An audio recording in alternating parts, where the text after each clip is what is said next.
একদিকে হামজা চৌধুরীর বন্দনায় ব্যস্ত পুরো বাংলাদেশের ফুটবল ভক্ত, কারণ তারা মনে করে হামজাই পাবে বাংলাদেশের ফুটবলের প্রাণ ফিরিয়ে আনতে।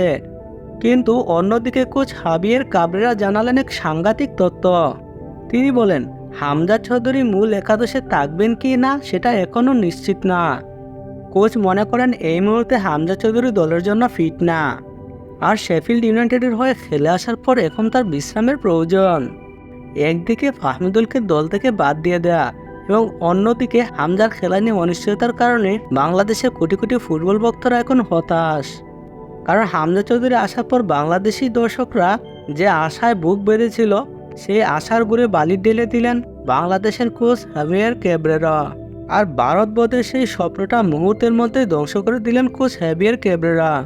ক্যাবরেরার এই পাগলামি কোথায় গিয়ে ঠেকবে তা এখন দেখার বিষয়। কিন্তু বাংলাদেশি পাগলা ফুটবল ফ্যানরা ক্যাবরেরাকে এক বিন্দুও ছাড় দিবে না। হামজা চৌধুরীকে যদি মূল একাদশে না রাখা হয়, তাহলে কোচের পদত্যাগের দাবিতে আবারও মাঠে নামবে বাংলাদেশি ফুটবল ভক্তরা। বন্ধুরা, ক্যাবরেরা আসলে চাচ্ছেনটা কি তা অবশ্যই কমেন্টে জানিয়ে দিবেন। সবাইকে ধন্যবাদ।